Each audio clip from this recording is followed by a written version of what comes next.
draig plant yn nghartref yn Llysyfran, sef Benfro. O'n i wedi sefydlu fan hyn yn Llysyfran nôl y mis Mawrth 2009. Mae rhieni'n dod â'i plant yn ystod y bore, sef 8 y gloch. Nhw gyda fi ar hyd y dydd wedyn nes yn erod i 5. Mae rhai yn mynd am 3 gloch yn y prynhawn. A mae plant yn dod gyda fi ar ôl ysgol wedyn. Pan mae plant yn dod mewn 2 y bore wedyn, yn dod mewn ar 8, mae rhieni'n dropo nhw off. A i ni'n cael awr o iddyn nhw'ch cael y pare gyda'i gilydd tra bod fi'n rhoi'n plant yn unan ar y bws i fynd i'r ysgol. Mae routines ar plant wedyn, sef felly bydden nhw'n cael lladd yn unwaith, ond yn gyntaf i ni'n gwneud y gofrester a i ni'n gwneud rhifau a lliwiau. Maen nhw'n enjoyo darllen cael stori, so maen nhw'n eistedd mewn cylch gyda fi.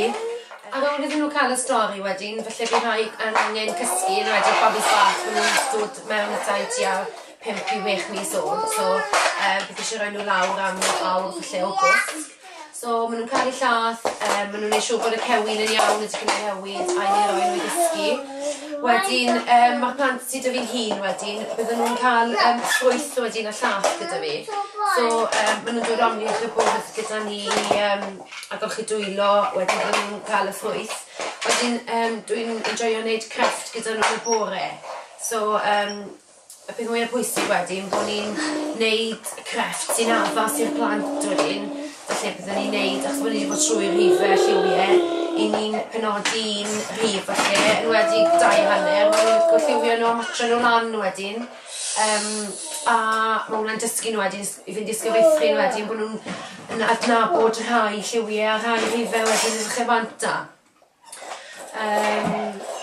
Mynd o fyny wedyn, bydden nhw'n cael cino gyda fi.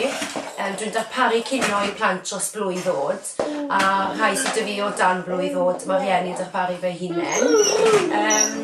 Hefyd, i ni'n mynd o amgylch y bore dda yn prynhawn wedyn, pan mae'r plant bach wedi dino, i ni gyd yn mynd mas am wak, enjoyo awyr iach. A mae push-ups o fi, mae double buggies o fi wedyn ar gyfer plant sydd gyda fi os bydden nhw ddim o'n cerdded yn bell a bethau. A i ni'n jyst yn y math a enjoyo awyr agored, a os maen nhw'n pigo rhywun ar nhw bren neu gerrig neu rhywbeth wedyn, maen nhw jyst yn dangos nhw'n rhieni a maen nhw'n mynd gytra gyda bach yn ni wedyn. Mae rhai plant yn mynd wrthau am 3 gloch yn y prynhawn. So fi'n gwneud siŵr bod nhw'n ymlaen yn mynd gytra fel bod nhw wedi dod at y rhieni. A wedyn, mae'r cam nesaf ydych chi wedyn, mae plant yn dod o ddi ar ysgol wedyn. Sef yn mynd lan i ysgol gynradd mae cychod yn hoffi nhw. A maen nhw'n gyda fi nes yn erdi 5 wedyn. A routine bach bod yn ei wedyn, maen nhw'n cael peth ydi pechdanau neu pancos neu rhywbeth sydd wedi cael ei gweithio yn y cartref wedyn. A mae rhieni'n casglu nhw'n hanner erdi 5 wedyn. Iaith gyda'r cartref yw Cymraeg, so felly dwi'n siarad Cymraeg wedyn gyda plant dwi'n gofalu ar ôl yn gwarchod trwy gyfrwng Cymraeg i gyd. So maen nhw'n deall, dwi'n siarad Saesneg gyda nhw wedyn, mwyn nhw'n cael deall beth dwi'n ofyn iddyn nhw ac yn dilyn cyfarwyddiadau wedyn. Fi'n gwneud rhifau a lliwiau, dyddiau'r wythnos, y wyddor, dwi'n gwneud rhywbeth o fewn yr ystafell yn gyfrwng Gymraeg. Pob gweithgareddau dwi'n gwneud tu allan neu ar y bwrdd, mae gyd yn Gymraeg a dwi'n hybu'r iaith yn gryf iawn i'r plant sydd â fi yn gwarchod. Dwi'n siarad Cymraeg gyda'n blant yn unan, mae trio o blant gyda fi. Dwi'n teimlo achos bod TWF Gymraeg yw'r cartref, mae'n hwb mawr i'r plant sydd yn mewn gyda fi wedyn, y rhai dwi yn gwarchod. Mae'n wedi rhai sydd o dan blwydd oed, maen nhw'n llystorio fe yn yr ymennydd, a wedyn mae fe gyda nhw wedyn am dyfodol i fynd i'r ysgol feithrin ac i fynd i'r ysgol gynradd. Dwi'n teimlo mewn part mawr o bywyd nhw bod 2 iaith gyda nhw wedyn, hyd yn oed taw Saesneg i waith eu cartref nhw.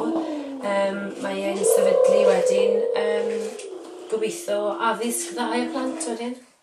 Ar ôl cael cyfnod o fymolaeth nôl yn 2008, es i nôl i'r gwaith yn Ebrill 2009, A wedyn ni'n edrych am rhywun i ofalu am yn plentyn cynta, Gwenu.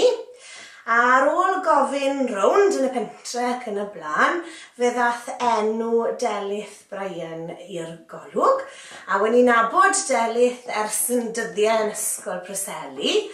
A braf oedd cael y newyddion bod Delyth mynd i fod yn warchodroedd nawr ar ôl treulio cyfnod yn ysgol Preseli. Achos o'n i'n gwybod bod hi'n hollol rhugl yn y Gymraeg, a oedd hi'n byw bywyd tebyg iawn i ni, bywyd cefn gwlad, a oedd hi phlentyn cynta hi Dafydd, rownd yr un oedran, a'n ferch fach hi Gwenu. Felly oedd y sefyllfa yn siwto'n gret. A braf oedd cael fath gwasanaeth ar y stepen drws.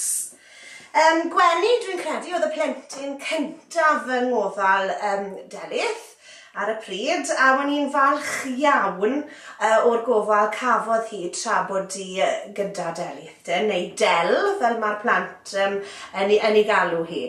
Dyw Gwenu ddim gyda Delyth rhagor, achos erbyn hyn mae yn yr ysgol yn llawn amser ac ati. Mae dal i edrych mlaen yn fawr at unrhyw cyfle mae'n cael i fynd at Del. A mae'r berthynas rhyngddyn nhw dal yn gryf, dwi'n credu, ar ôl yr amser wnaethon nhw wario gyda'i gilydd pan oedd hi'n fach.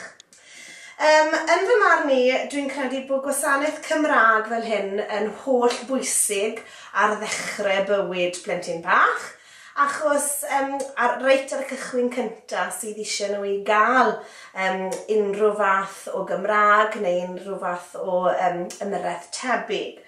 Teimlaf bod Delyth yn heiddi'r Gwobr yn fawr iawn am y darpariaeth arbennig mae'n rhoi i'r plant ac hefyd i'r rhieni'r ardal.